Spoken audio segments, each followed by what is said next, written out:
Oke pemirsa, kembali lagi di Hidup Sehat bersama Dokter Ekles. Masih bersama dengan Dokter Bila. Nah dokter, ada fakta mitos nih yang beredar di masyarakat. Katanya suhu panas dapat meningkatkan resiko demam berdarah. Fakta atau mitos? Fakta, karena ketika cuaca ekstrim seperti ini, dari panas, lalu nanti tiba-tiba hujan turun, tetesan air hujan itu bisa membuat telur menetas menjadi jentik. Jadi nggak hanya cuma demam berdarah, bisa malaria, cikungunya, dan lain sebagainya. Oke, yang berhubungan dengan nyamuk-nyamuk ya? Yang nyamuk-nyamukan lah. Berarti bisa meningkat ya? Bisa meningkat dok. Oke, nah ini ada satu lagi nih. Katanya perkembangan virus, kuman, bakteri dapat meningkat pada saat El Nino nih, fenomena El Nino. Fakta atau mitos? Fakta. Fakta juga? Fakta banget, Kenapa, Dok? karena memang di cuaca ekstrim itu kuman ya disebut ya, virus, bakteri, mikroorganisme itu akan lebih mudah masuk ke tubuh kita karena kondisi kekeringan udara itu ya, dan juga tentunya tubuh kita pun juga lebih mudah karena imunitas pasti turun saat pancaroba. Oke, jadi memang hati-hati banget ya, karena peningkatan virus, bakteri berarti gampang terkena banyak penyakit ya. Betul banget. Nah berhubungan dengan ini nih, apakah tingkat penularan penyakit lebih tinggi pada saat suhu panas? Ya, tentunya. Makanya tadi karena kita saluran pernafasannya kering, tidak lembab, itu akan mudah membuat kita menjadi kuman masuk, ya, ispa, nanti bisa berujung ke pneumonia kalau imunitas kita buruk sekali, dari mulai infeksi di atas, tenggorokan, mungkin batuk pilek, demam biasa, akhirnya turun ke paru-paru sampai sesak nafas, bahkan bisa sampai meninggal, seperti itu. Nah, ini yang jadi pertanyaan mungkin pemirsa di rumah, apalagi yang menonton, siapa sih yang paling beresiko? Ya, Apalagi di cuaca panas, fenomena El Nino ini, dok. Betul, jadi tentunya paling utama adalah kelompok rentan, dok. Pastinya bayi, kita ketahui bayi dan balita itu penyebab kematian pertamanya adalah pneumonia, ya, kedua diare. Ya, jadi bayi, balita, lalu juga ibu hamil, lansia, orang dengan komorbid, terutama komorbid berat ya, imunitasnya rendah, orang penyakit jantung, penyakit ginjal kronis, orang-orang yang punya penyakit kronis, stroke dan lain sebagainya.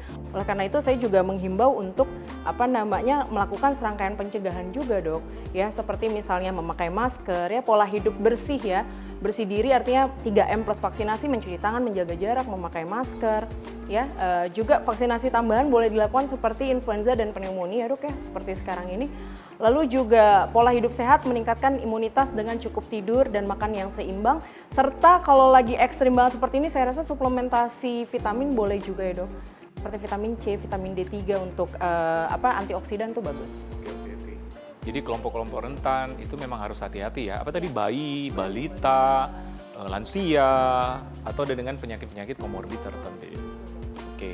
Nah, ini nih, berhubungan dengan infeksi saluran pernafasan. Kata dokter tadi kan lebih banyak pada saat cuaca panas. Itu kenapa, dok? Mungkin bisa jelasin lagi. Iya, betul. Karena kalau cuaca panas itu dia kelembaban udaranya kan itu lebih tinggi ya, lebih kering gitu lah kondisi udaranya. Nah, sehingga tubuh kita yang imunnya turun, kuman bakteri itu lebih mudah masuk karena saluran pernafasan kita ini mukosanya lagi kering juga seperti itu. Ikut kering gitu. Makanya kita sangat dianjurkan juga memakai masker itu menjaga kelembaban daripada saluran nafas di hidung dan mulut kita tetap lembab.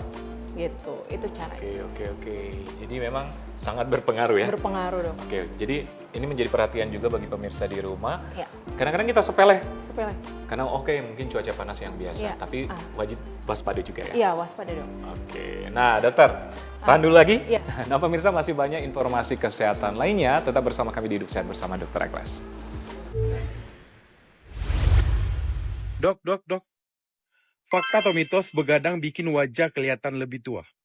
Itu fakta, benar. Karena kalau kita terlalu banyak begadang, otomatis mengganggu produksi kolagen. Alhasil kalau kolagen berkurang kan kelihatan nggak kencang, jadi kelihatan tua. Dan kedua, meningkatkan hormon stres tuh. Jadi mengganggu proses regenerasi dari kulit kita. Jadi kelihatan juga lebih tua. Muncul lagi mata panda dan sebagainya. Nah itu jangan begadang. Plus, sudah begadang ditambah nggak rawat lagi kulitnya. Jadi kelihatan awet tua plus tuh dokter Ekles bilang. Ayo kalian, tim awet tua atau awet muda nih?